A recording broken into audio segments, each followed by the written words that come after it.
Thank you for joining us at Community on Demand.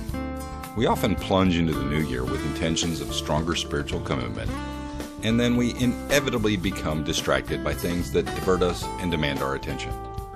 Consequently, we get off track and become discouraged. Today, Dr. Richard Bustraan shares with us a timely message he has titled, Distracted by Shiny Objects. This message was recorded during a live Sunday morning service at Community. Let's listen in as Rich begins. So hey, it's New Year's, and I don't know about you, but when it comes time to teaching, I kind of run through topics, texts, and when it's a one-off, it's a little bit tricky. I'm used to teaching through chapter by chapter, verse by verse, so I was going to do this thing on 5 secrets that men will never tell their wives. And I know it's one of those that the wives get all their pencil and paper and they're ready to take notes and they're just, this is juicy stuff. And somehow I think the word leaked out and I got a few of these texts, from some of the men here like, hey, don't deny the brotherhood. The one that changed my mind, the reason I won't do this morning is when some people wanted to go to the shooting range after church. So there's another great topic. It's just melt your heart with what is the value of a chicken. Beautiful, beautiful story, beautiful teaching, but I didn't want to do that either. The other question I thought was a really great theological probing question is, will Peanut be in heaven? So that's our little doggy there. Peanut, he is a peanut, that's how he got his name. So will he be in heaven? What happens to our animals in the rapture and tribulation? And these are kind of fun theological questions, aren't they? So, relevance is not always so important. It really isn't. It's fun sometimes to be distracted by fun things. But anyway, so my lovely wife was very concerned about our dog, that what if the rapture happened? She was asking one day, rapture happened and Peanut will just be in the house here. He'll starve to death. What will happen? So she was really concerned for Peanut. And as she's talking about this, our son said, don't worry, Mom, I'll be here. God will curse you if you talk that way. No, just kidding. We believe in grace. Or something. So anyway, I'm kind of looking at distraction by shiny objects today, and typically I think the idea of this is that there are critical things and it's possible to see other things. I'm fascinated with how you can put something shiny in your backyard and birds will be distracted by it. Crows in particular, they're very fascinated, very curious, So you can see distraction in a sense. Here's the main object out there, and we get distracted by lesser things. But I'm going to think about the metaphor in this. Think about some of the, maybe the irony in actually Jesus being the shiny object that we are distracted by from the other objects. So I just want to address something today in the hour and a half that we have on just something that has changed my life. And I am not one of these people who's real formulaic. In fact, I'm very cynical. Anybody that presents an easy solution to something, I am one of the first to jump all over it and chew it to pieces and spit it out. And there's not an easy solution in life. So I'm one of those. So I am not presenting to you some nice little anecdote. I am just saying to you the truth, that I want to give you one thing that has changed my life. One thing that has changed my life. Okay? And so in that sense, I want to hopefully give you something that this new year, if you were to take a snapshot of yourself today, and I don't know what kind of cat you see yourself as, forget the external snapshot, but it was a snapshot of your whole life, your soul, your spirit, your condition, your relationship with Jesus Christ, and we were to move out sort of to January 2023, insert the image in there. I'm telling you this morning, I'm guaranteeing you there will be huge change with what you're about to get today. Now, for some of you, this is not anything revolutionary or new. For some, it might be. I'm hoping still, if you've heard some of these things before I'm about to say, that you will still learn from it. There's still hope for me. I still need to change. So when I take my little selfie, like the blue cat there, next year's cat is going to be different. I can guarantee you that. So sometimes people will say that problems change people's lives. Troubles change people's lives. That's not true. For the better, anyway. Sometimes people go through two people going through the identical troubles. One can turn out bitter from it. One can turn out better from it. What is the change? Troubles are not so much the issue, and change, there's something that's critical, more simple than that. It's worshiping Jesus Christ. And having in your life not only the habit of a regular, what some might call quiet time, although if you're like me, sometimes my quiet time becomes very noisy and loud as I pray. So I don't like the word quiet time. But anyway, whatever you might call this, I want you to see that the issue here is worshiping Jesus Christ. And that's what I really want to focus on. If you will take time worshiping Jesus Christ, I'm guaranteeing you that next year, this time, you will be a changed person. Would you like to be changed? Or do you like the self that you are now? If so, then stay there. Be happy. But wouldn't you like to change? Wouldn't you like to be somebody incredibly better, different next year? So I'm going to look at a famous text. It's Matthew 17, 1-8. It's called the Transfiguration. There are a lot of Bible verses we could look at for this one. So I am looking at this one. You choose the one you might want to do if you were doing this topic here. But I want to see, first of all, that in worship, there's something about Jesus calling us to the mountain. Metaphorically. If you're in Houston, there are no mountains, so maybe it's down to Galveston, I don't know. But Jesus calls us to the mountain. The first piece of this text, Matthew chapter 17, verse 1. After 6 days, Jesus took Peter and the two brothers, James and John. He led them up on a high mountain to be alone. Simple. What we're about to read here, this experience was limited not even to the entire 12, but to 3 of them. I'm only saying that to say, think about how exclusive this experience is that we're about to read. Think about that for a moment. This is something so powerful to Peter that he would talk about it near the end of his life, about 30, 35, 40 years later, in 2 Peter chapter 2, when he would say that they were on the mountain and they heard the voice of the Father telling the Son that He's the loved one. Speaking of what we're about to read, an experience of them being up on this mountain. Now, time and location, I think this speaks to. Time and location. Jesus took them away to a high mountain. I've got a little map up here of where I believe this mountain was. Most people think it's Mount Hermon. Some say it was Mount Tabor. I say it's Mount Hermon, along with others, because it's near the region where they were. They were in an area called Caesarea Philippi, north of the Sea of Galilee, as that ghosted out map sort of indicates. It's quite a high mountain. But just think about the fact that Jesus took these 3 men. It took a little bit of time to walk. It took a little bit of time to climb. And they got up into a place where there weren't lots of people around. So there's something about space, spatial need, location, where you are, time within the day. So I'm just going to propose a question as we begin here. Where and when do you worship Jesus Christ? 2 thoughts along this. What time of day? Where is it? Do you have a regular place, a regular time that you worship the Lord? My guess is that if you don't do this. That's typically the way I do. I'm a very sporadic person. I'm less structured than my wife. If you talk to Pastor Dan, I know from talking to Pastor Dan that Dan prays in the morning. Right? And Dan doesn't walk around boasting about this like it's a badge to wear, but I'm not going to tell you how much time he prays or what time he wakes up in the morning, although it's long before I do. So some of you might be those kind of people who say, I could never wake up in the morning, never in a million years, you know. Maybe you're more like me where I could stay up very late at night. I don't know about you. I can turn on a movie and stay up till 1 or 2 in the morning, but if I read my Bible at like 10 o'clock at night, I'm out by 10:05. Gone. So that, choose a time. There's nothing spiritual about this, but have a time. When is it? When is your time? If you don't have one, think about it when you go home today. Think about what time of the day you'd like to spend worshiping Jesus. And where. So thanks again to Dan. I got a picture of his office here. Just teasing. But maybe it's your office. Why not get a nice office? Yeah, why get a picture of some ratty-tatty old office with books and a mess? Looks like most of our offices. Maybe it's your office. Maybe it's the place you go and you spend time there. And your family or others know that live with you that, hey, that's your time, that you're there with the Lord.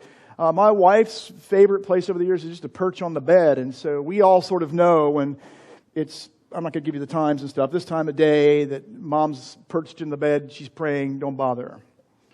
Let her worship the Lord. So there's no special time or place.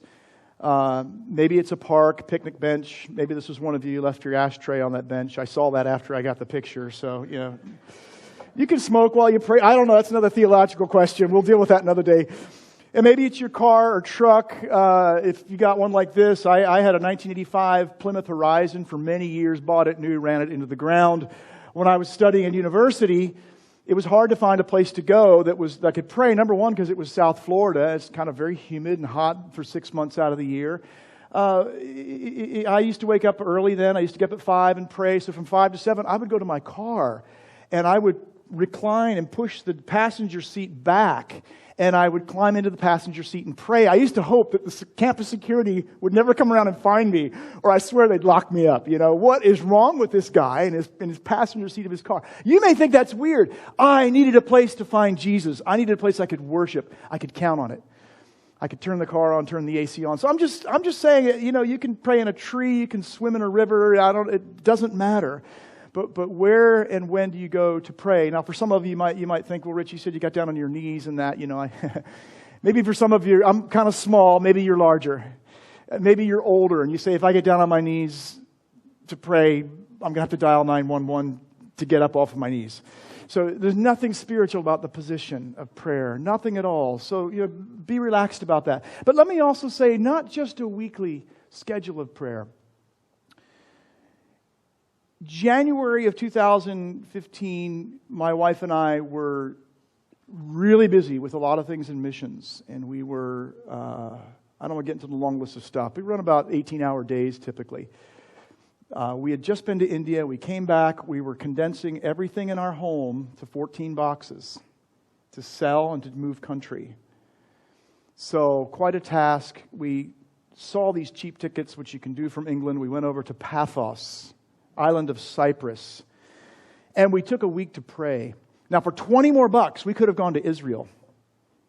But he said, no, if we do that, then we're going to be on the run, the tour thing. We don't want to do that. We want to go, rest, relax, pray. So I don't want to pat myself on the back like I'm some kind of a hero. You might be thinking, well, Rich, you're a missionary. You're paid to be good. I'm just a common churchgoer. I'm good for nothing. So don't see it that way that we're paid professionals in the Christian religion and so we should pray. Think about your life. We were really busy. I know what it means to have kids and work and dear me, you sometimes you're awake, you finally pass out at 3:00 in the morning, and then there's one of those kids' toys that's automated and it's got battery powers, and it's 3:00 in the morning, you're finally tired at the end of the day and you fall asleep at 3:15. Hey, buddy. Some kid's toy from the toy box. Hey, buddy, you want to play? No, I don't want to play, but I want to break that toy. Where is it? So, hey, listen, we all know that the issue of fatigue and busyness, busy schedules. I was quite fascinated from living abroad. I love our American culture, so I'm not one of these people who disdains American culture. I'm not that way. But when you live abroad, it gives you an outsider's view into your own culture. And I was always impressed with how in America, when you talk to people, pay attention to this. Listen next time you greet somebody. If you forget to worship Jesus Christ, then at least pay attention to this part. When you greet somebody, notice how we'll shake somebody's hand and we'll say, how are you doing? And in America, there's two things we usually say, but one of them is, I'm busy. I'm really busy.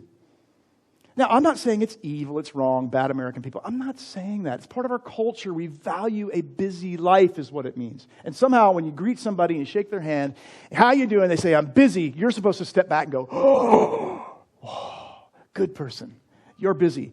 But sometimes that busy schedule, when we have some time, like a week, have you ever thought about taking your wife by the hand and saying, hey, let's head down to Sam Houston Park. Let's wander around for several days and just stay at a bed and breakfast and just enjoy the time together. Let's get our Bibles out and pray. And you ever thought about that? Does that sound crazy? Does that sound wild? Have you ever done that with your partner? Men, I don't know. Be the leader. It's hard to lead this wonderful woman. She's very spiritual. I'm usually tagging along behind. Anyway, I don't want to paint myself as some spiritual giant. I'm just saying that it's not just the regular things, but there's time built into the schedule. As a church, do we value taking pastoral staff and for a week we just pray and worship the Lord at the beginning of the new year? I have some friends who will do that every year. It's the first week of the new year is off. It's prayer and seeking the Lord and worshiping and just getting alone with Him. So, just a few thoughts. We've only made one verse. Here we go. But I want you to see something that takes place here next is that the Lord reveals Himself to the disciples in this text. Now, context is always important, isn't it? Yes? Okay, so this is Matthew 17. In Matthew 16, a chapter before, Peter made a very important confession that Jesus is Lord, that He's the Christ, the Messiah, the Son of God. So Peter believes already, and that's why I like this. Because this is not addressed to somebody who doesn't believe this text. This is to the believer, that the Lord still reveals Himself. So when you believe in Christ, it's great. You know you're saved, your destiny's settled, and you need to start to grow and grow and grow in that security so that no one can shake you from that. That's the foundation of how you grow in Jesus Christ. We call it grace, God's amazing grace, all He's provided in Christ. So with that in mind, know that you also need to know more about the Lord. And not just information, but you need to know Him more, Him better. He needs to become the bright, shining object, the beautiful one that we sang about here. The song that we sang about this morning. Take the world, but give me Jesus. He needs to become that. So we can pray every morning when you wake up. On one hand, Lord, thank you that I know you. Thank you for saving me. Thank you, thank you, thank you. And the very next prayer you can pray, Lord, who are you? Who are you? So don't feel that somehow we've got a whole grasp on who He is. Let Him reveal Himself to you. Now, it says here in the text, we're moving very slowly here. We're 15 minutes in and we're in verse 2. We got 8 verses. It's a short text. So let's do the math. 15 times 8. It's about an hour and a half, as I said. So therefore, before them, He was transfigured. So this word transfigured is the word for metamorphosis. It's the word changed or transformed. Now, I'm sure a lot of you people have had Bible studies before, and there's a typical example we usually run to, right? It's the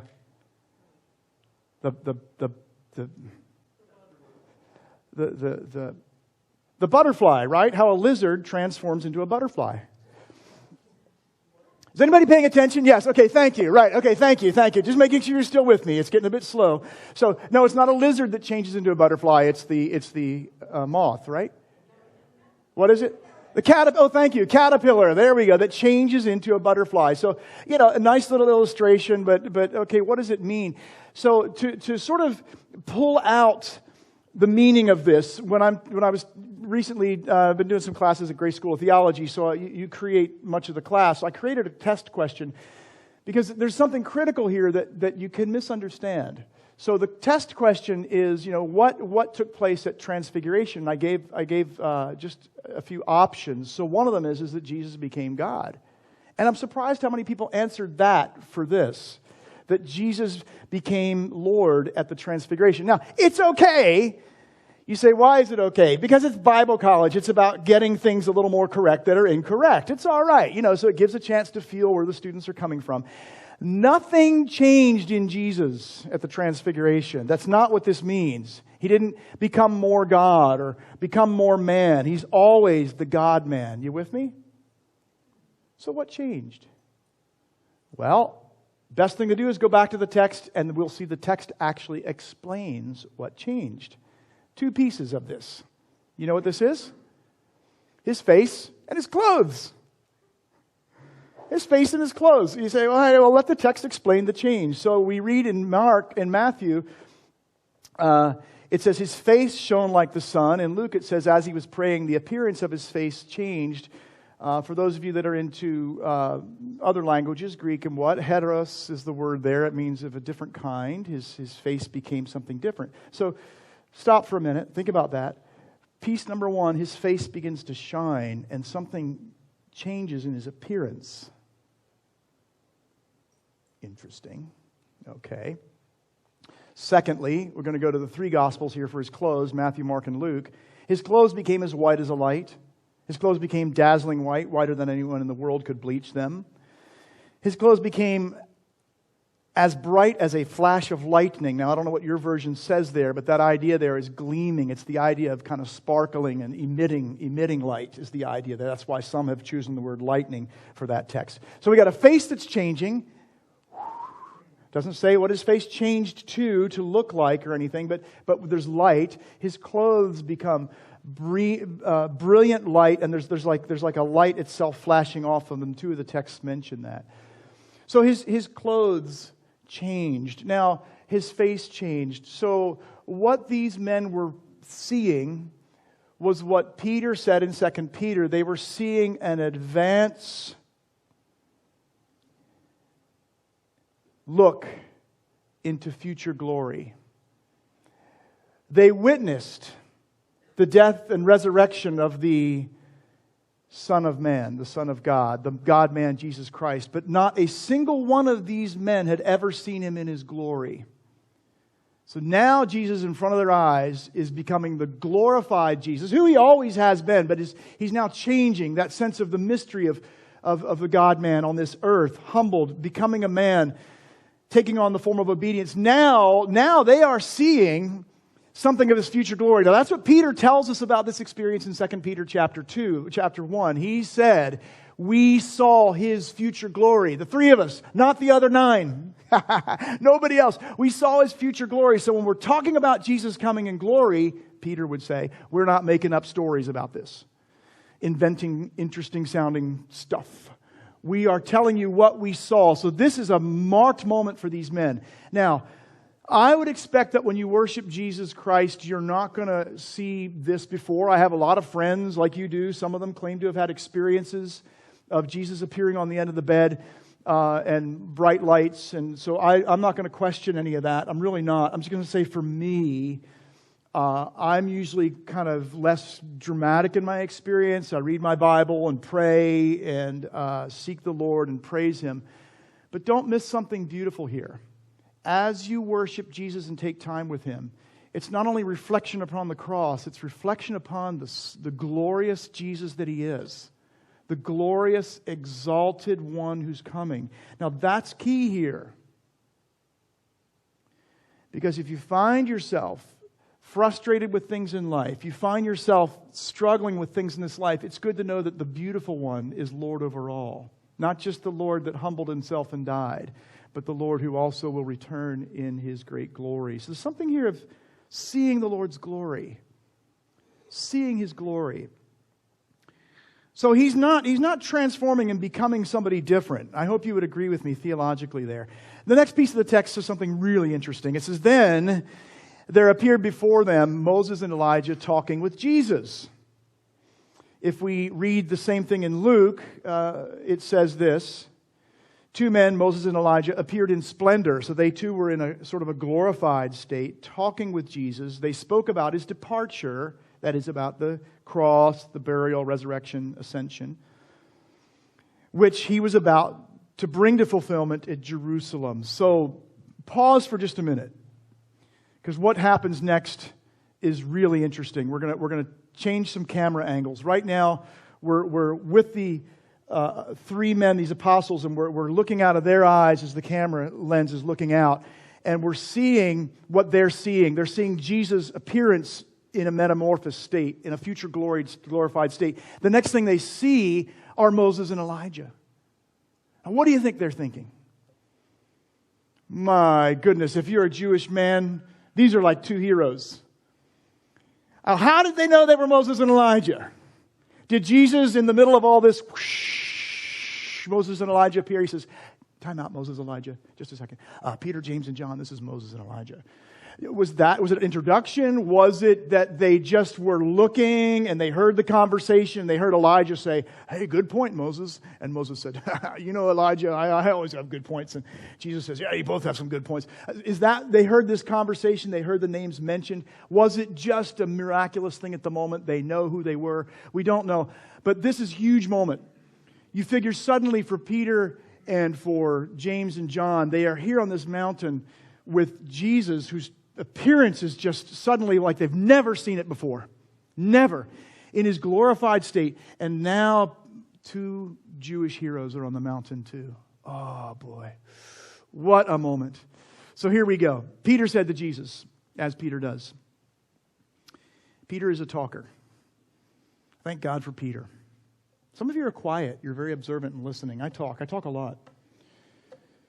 It's a problem at times. But, Peter was that way. I think Peter's just, Peter has to say something. He can't sit there idly by. And the next bit of this text is going to show us that. So Peter says, why say anything, Peter? Just shh, quiet, worship. No, Peter's got to talk. Lord, it's good for us to be here. If you wish, only if you wish, think about it, Jesus. I will put up 3 shelters, one for you, one for Moses, and one for Elijah. And this word shelter is the word tabernacle. It's used in the New Testament, Old Testament. It's the mobile tent of God before God had a house called the temple, tabernacle. So, why did he say this? Now, I've heard a lot of scholars trying to make a lot of importance over the shelters, the tabernacle, and why at this moment he's saying that. Now, maybe they're right. But there are also some other scholars that say, wait a minute, go back to the text and let's see what happened. It says here, Mark 9, he did not know what he ought to say. Now, I like that because it's a sense of he must say something, and that's Peter, because he was so scared. He did not know what he was saying. He was so frightened, Mark says. So the question is, if Peter didn't even know what he was saying because he's so scared, why are we trying to make a lot of theological importance out of this? You with me? Peter's knees are knocking. Now, I know we're sitting here this morning and it's kind of quiet. It's hitting 11:25. You're thinking about where you're going to go for lunch and stuff. So try in a moment to push that aside and put yourself in these men's shoes. Some things in life are very scary. Have you had those moments where you feel like you're going to die?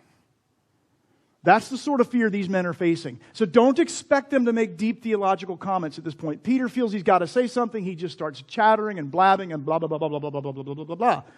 So, my grandmother, when she was scared, she would bake. That was her response. So as little naughty boys we would learn how to make grandma scared. And then we got good stuff. I'm not joking. We were pretty naughty. So, so that's what we would do. I think some of the scaredest I've ever been is in my wife's hometown. I'd love to show you some pictures, but we just don't have time for all that. We want to finish the text. Wettest place on earth in northeast India, mountains in the foothills of the Himalayas.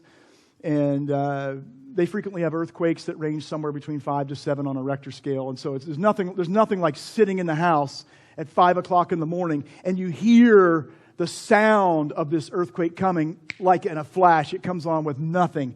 You hear this whoom and bam, a sound hits. And the hinges on the doors are shaking and rattling. The house is rattling. And I know everybody says you're supposed to have like your plan. If there's ever an earthquake, you run outside the house. I'm telling you, I sit there so scared. I'm like, and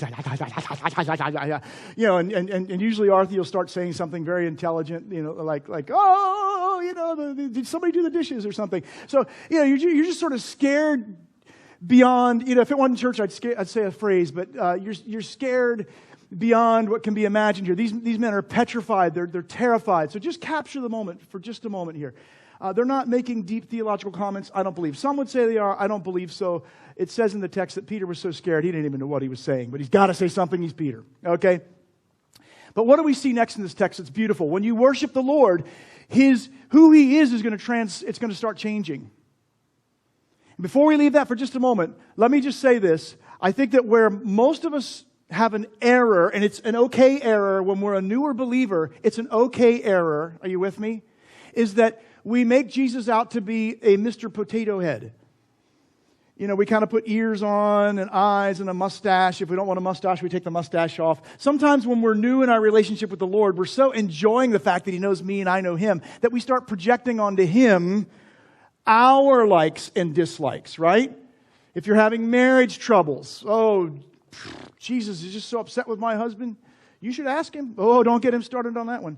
So this person, are you with me? If I lost you. Our personal relationship with Jesus Christ can in the earlier days of our faith can be a little bit warped. It's okay. This is part of growing and learning. So part of the learning and growing is you start to worship Jesus. You're going to see He's not a projection of you. He's His own person. He's the glorified Lord. He's the beautiful one. And so there's going to be a sense of learning who He is and growing in who He is. But there's something beautiful here too. I want you to see how the Father is going to reveal something about the Son. Now, while He was still speaking, that is Peter, a bright cloud covered them, and a voice from the cloud said, "This is my Son whom I love. With Him I am well pleased. Listen to Him." Now the Father's involved. What happens next? When the disciples heard this, they fell face down to the ground, terrified. Okay, Peter's not talking anymore. The fear level has just gone even higher. But capture that first little piece. This is my Son whom I love. With Him I am well pleased. When you begin to worship Jesus, please listen to this. You're going to start to see something that the Bible intends for you to understand about your relationship with the Lord, and that is that there is a love relationship between the Father and the Son and the Spirit. Deep love relationship, and you're invited into that. That's going to change you. That's going to melt you. When you realize as big of a stinker as you are, maybe you're not. Big as a stinker as you are, and the Lord loves you, and He invites you into this love relationship with Him and the Son. I'm telling you, you get into that kind of presence, and the time can disappear. An hour, 2 hours, just with the Lord. Oh, and you come out of that. And suddenly, the bright shining object, Jesus, begins to distract your attention from things that used to be so much more important.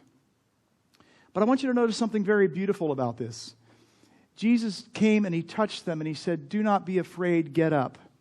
And when they looked up, they saw no one except Jesus alone.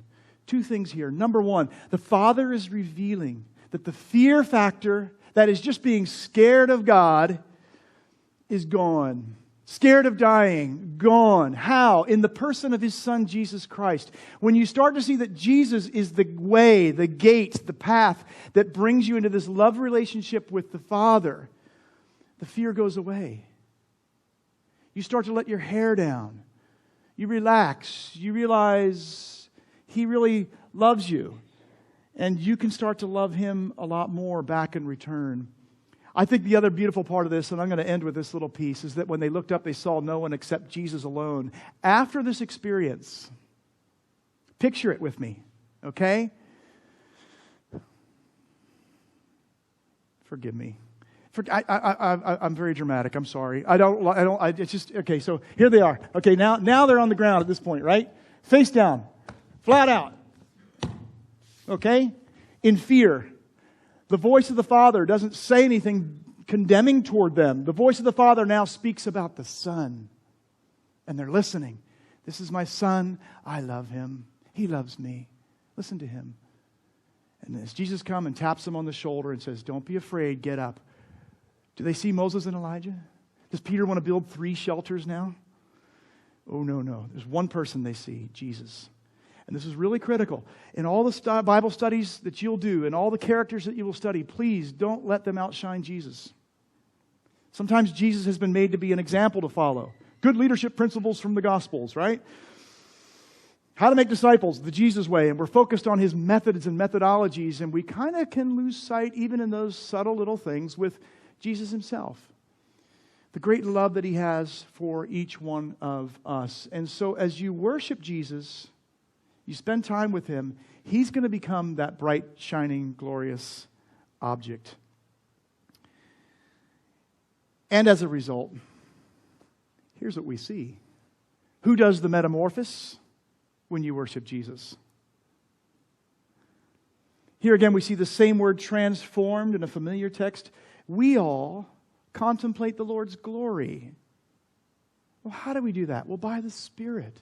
As you take time with Jesus, as you're worshiping Him, we have an unveiled face.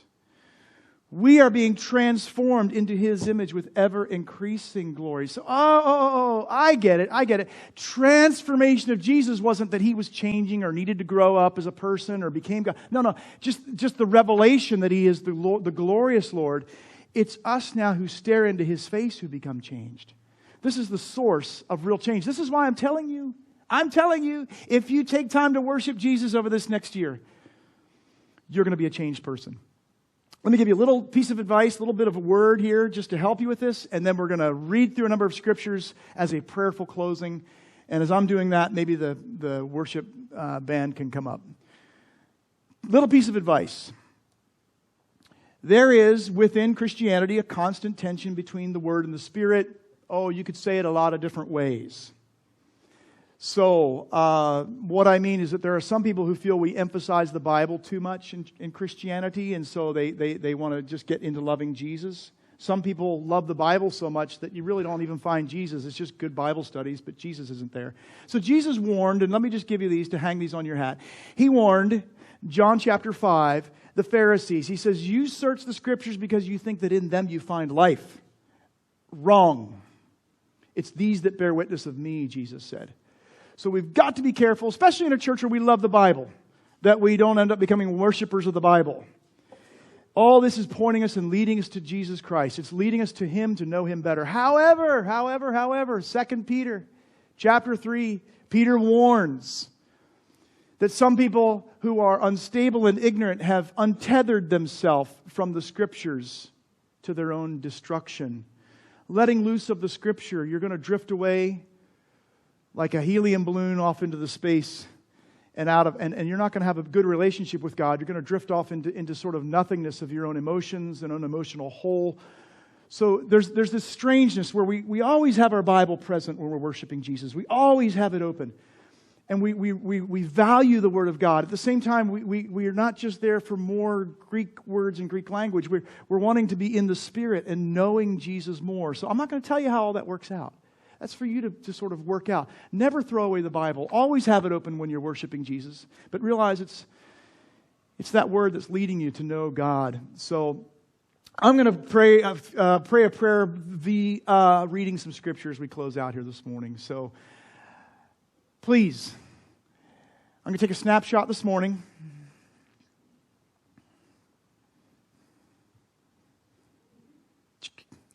All of you must come back on the first Sunday of January 2023. I'm going to take your picture again. And we're going to see different people. Oh, you may look the same. You may look a year older. But there's going to be a difference in your life. I'm guaranteeing you. I'm pleading with you that way so that as you face this year, consider your time, consider your schedule, relax a bit, create some space on your own, with your family, with your wife, with those that you might know as friends to worship Jesus. You can bow your head or you can look at the screen. I'm going to read these as we finish up, and if the band wants to make their way up. As the deer pants for streams of water, so my soul pants for you, my God. My soul thirsts for God, for the living God. When can I go and meet with Him?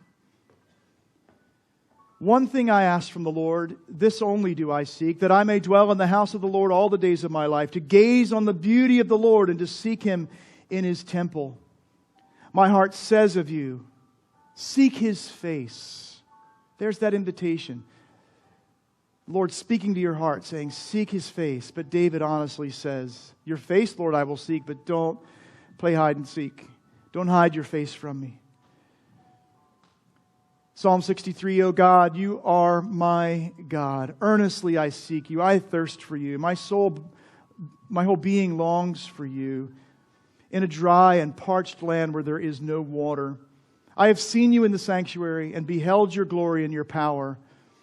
Because your love is better than life, my lips will praise you. Words of Keith Green from a song as well I want to just add in this prayer. Draw me, oh draw me, my Jesus, into your presence where I cannot lie. My soul is so thirsty, I cannot endure it. And if I can't get closer, I surely will die. Let that be your prayer today.